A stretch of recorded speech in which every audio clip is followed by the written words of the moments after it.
सीमा सुबह से तैयारियां कर रही थी। सबके लिए नाश्ता बनाने के बाद उसे खुद के लिए तैयार होना था। काम इतना बढ़ गया था कि कम होने का नाम ही नहीं ले रहा था। सासू माँ बार बार किचन में आकर बोल रही थी, बहुत जल्दी करो, जल्दी से काम निपटा लो और तैयार हो जाओ। लड़के वाले गाड़ी लेकर हमें लेने आ ही रहे होंगे। सबको लड़के देखने जाना था। सीमा जाना तो नहीं चाहती थी, लेकिन देवर ने साफ कह दिया था कि वह भाभी की पसंद वाली लड़की से ही शादी करेगा। दोनों बहनों ने अनेक लड़कियां देखी थी, पर उसने इनकार कर दिया था। उसे सीमा जैसी ही भोली भाली और सुंदर लड़की चाहिए थी। जिस लड़की को सभी देखने जा रहे थे वह बड़ी ननद की दूर की रिश्तेदार की बेटी थी। ननद के ससुराल वाले बहुत ही धनी मानी थे। उन लोगों ने ही लड़की देखने की जिद की थी, जिसे परिवार का कोई मना नहीं कर पाया था। सीमा का देवर इंजीनियर था, तो लड़की भी काफी पढ़ी लिखी थी। शायद इसीलिए बड़ी ननद ने जोर देकर सबको तैयार किया था। सीमा तैयार होकर कमरे से बाहर निकली तो बड़ी ननद ने टोका, सीमा ये क्या पहन लिया है तुमने? आउटडेटेड साड़ी है ये, कोई और ढंग की हो तो पहन कर चलो। लेकिन दीदी, मेरे पास यही सबसे अच्छी साड़ी थी, सीमा ने झेपते हुए कहा। तो बड़ी ननद ने मुंह बनाते हुए कहा, ओ, मैंने भी क्या कह दिया? तुम्हारे मायके वालों की जितनी औकात थी उतना ही दिया बेचारों ने।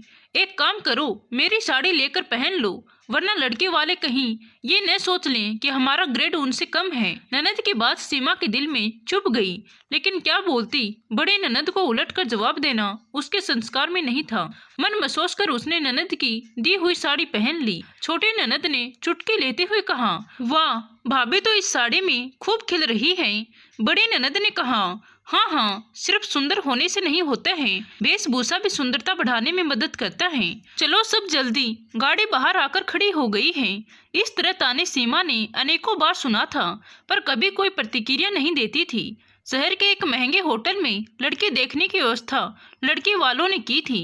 लड़की तो सामान्य थी, नए नक्श भी उतने तीखे नहीं थे, लेकिन उनकी खातिरदारी और तैयारियों के चकाचौंध में सभी ने लड़की पसंद कर लिया। लड़की के पिता ने बिना मांगे ही विदाई में उपहारों की ढेर लगा दी। सब लड़के वालों की जय जय कर रहे थे। सीमा आश्चर्य में पड़ गई थी कि सुंदरता की कसौटी आज बदल कैसे गई। खैर उसे क्या, जब सब खुश हैं तो उसे परेशान होने की कोई आवश्यकता ही नहीं है। सब लोग जब लौट कर घर आए तो सीमा के देवर ने पूछा, भाभी, लड़की ठीक ठाक थी ना? जब आप पसंद करके आई हैं तो लड़की आपकी तरह सुंदर ही होगी, है ना? सीमा कुछ नहीं बोल पाई, सिर्फ मुस्कुरा कर रह गई। कहीं न कहीं उसे कुछ कचोट रहा था। पूरे घर वालों की पसंद को वह कैसे काट सकती थी? उसने सासू माँ से कहना चाहा था, पर उनका दो टूक का जवाब था, सुंदरता 4 दिन का होता है, बाद में धन दौलत से ही जीवन चलता है। सीमा समझ गई थी कि सासू माँ का इशारा किसकी तरफ है। उसने आगे अपने होठ सील लिए। सबके हाँ में हाँ मिलाना उसका काम रह गया था। शादी तय हो चुकी थी। घर भर में उल्लास था। घर की बड़ी बहू होने के नाते सीमा पर ही पूरे घर की जिम्मेदारी थी। अभी तक सास ससुर की चहेती बहू सीमा ही थी। वह फूले नहीं समाती थी। खुश होने का कारण भी था, क्योंकि उसे दिल से प्यार करते थे। कोई भी काम हो, रीति रिवाज निभाने की बात हो या किसी को कुछ लेन देन करना हो, सब पहले सीमा से राय मशविरा करते थे। एक बहू को ससुराल में इससे बड़ा सम्मान और क्या चाहिए। शादी धूमधाम से संपन्न हो गई। लड़के वाले ने दूल्हे के साथ साथ सारे रिश्तेदारों को कीमती उपहारों से नहला दिया था। शुरू में तो लड़के देखकर देवर ने नाक भौं सिकोड़ कर अपनी नापसंद दिखलाई, पर ससुराल से मिली महंगी गाड़ी में बैठते ही उसे पत्नी परी दिखने लगी। घर में दुल्हन के आने से पहले सीमा ने छोटी ननद के साथ मिलकर बीच वाले कमरे को खुशबूदार फूलों के झालर से सजाया था। गुलाब की कलियों से देवरानी के लिए सुहाग तैयार किया था। घर की बड़ी बूढ़ी महिलाएं जो शादी में शामिल होने आई थी, देवर के प्रति सीमा का प्यार देख निहाल हुई जा रही थी। सीमा की छोटी ननद अपनी बड़ी बहन और माँ को बाहर से बुलाकर ले आई, ताकि वह भी सीमा की कारीगरी देख सके।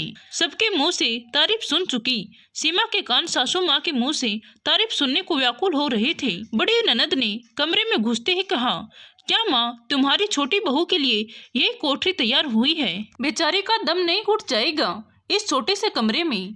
तुम्हें पता है ना कि वह कहाँ से आ रही है? कुछ तो उसके स्टेटस का ख्याल रखती। ऐसे कमरे में तो उसके नौकर भी नहीं रहते होंगे। बूढ़ी दादी ने ननद को टोकते हुए कहा, अरे तो जो रहेगा उसी में ना इंतजाम होगा। दुल्हन के रहने के लिए अलग से थोड़ी ना महल बन जाएगा अभी के अभी। बड़ी ननद माँ का हाथ पकड़कर सीमा के कमरे की ओर ले गई। पता नहीं क्या समझाया। कुछ देर बाद आकर सासू माँ सीमा से बोली, बहू इधर सुनो, देखो तुम्हारा कमरा बड़ा और हवादार है, तुम इसी कमरे को दुल्हन के लिए खाली कर सजा दो। माँ जी, लेकिन लेकिन क्या, तुमको पता है ना कि छोटी बहू कितने बड़े घर की बेटी है, तो हम लोग को उसके लायक व्यवस्था देना पड़ेगा ना। तुम्हें तो आदत है छोटे घर में रहने की, तुम अपना सामान इस कमरे में शिफ्ट कर लो, जल्दी करो, दुल्हन के आने का वक्त हो रहा है। सासू माँ का व्यवहार अचानक से परिवर्तित हो गया था। उन्होंने सीमा के सारे गुणों को नजरअंदाज कर दिया था। धन दौलत ने एक झटके में दोनों बहुओं में अंतर करा दिया था। सीमा की आंखें भर आई थी, वह अपमानित महसूस कर रही थी। धीरे धीरे भारी पैरों से अपने कमरे में गई और अपना सामान हटाने लगी। शादी के बाद पहली बार इसी कमरे से उसने अपनी नई जिंदगी की शुरुआत की थी। शायद इसी कारण उस कमरे से उसे दिल से लगाव हो गया था। सचमुच घर में सबसे ज्यादा सुकून उसे अपने इसी कमरे में मिलता था। खाली करते हुए उसके अंदर एक हुक सा उठ रहा था। बिछुड़न का दर्द वही था जो कभी उसे अपना मायका छोड़ते समय हुआ था। खैर, सीमा ने आज तक सासू माँ का कभी विरोध नहीं किया था। वह चुपचाप अपना सारा सामान हटाकर ऊपर बने छोटे से कमरे में ले गई। दोनों नंदों ने मिलकर उसके कमरे को खुशबूदार फूलों और बेले की कलियों से छोटी बहू के लिए सजा दिया था। शाम को सभी दुल्हन के आने का बेसब्री से इंतजार कर रहे थे। सीमा भी झूठी मुस्कान लिए आरती का थाल सजा रही थी। इतने में पति बारात से पहले ही घर आ गए। सीमा कुछ कह पाती इससे पहले ही वह आदतन अपने कमरे में चले गए। कमरे का मनमोहक रूप देखकर मुस्कुरा उठी। सीधे पूजा घर में गई जहां सीमा आरती का थाल सजा रही थी। उसने प्यार से सीमा के कंधे पर हाथ रखा और चुटकी लेते हुए कहा, सीमा, पहली रात तुम्हारी नहीं, तुम्हारी देवरानी की है। सीमा ने कोई जवाब नहीं दिया तो पति ने अपनी ओर घुमाते हुए कहा, अरे अरे, लगता है मेरी बीवी शर्मा गई शायद। अरे तुम्हारी आंखों में आंसू, क्या बात है? सीमा अपने गालों पर लुढ़क आए आंसू को पोंछकर सहज होते हुए बोली, आप सही कह रहे हैं, वह कमरा पहली रात के लिए ही सजाया गया है, पर मेरे लिए नहीं, देवरानी के लिए। आप ऊपर वाले कमरे में जाइए, माँ ने कहा है आज से हमारा कमरा वही रहेगा। सीमा के पति को समझते देर नहीं लगी कि यह अंतर सीमा के साथ क्यों किया गया था। वह दनदनाता हुआ माँ के पास पहुँचा और बोला, माँ, मुझे तुमसे ये उम्मीद नहीं थी। छोटे, ये बात तुम्हें क्यों समझ में नहीं आती है कि गोबर पर चांदी का वर्क लगा देने से वह कलाकंद नहीं हो जाती है।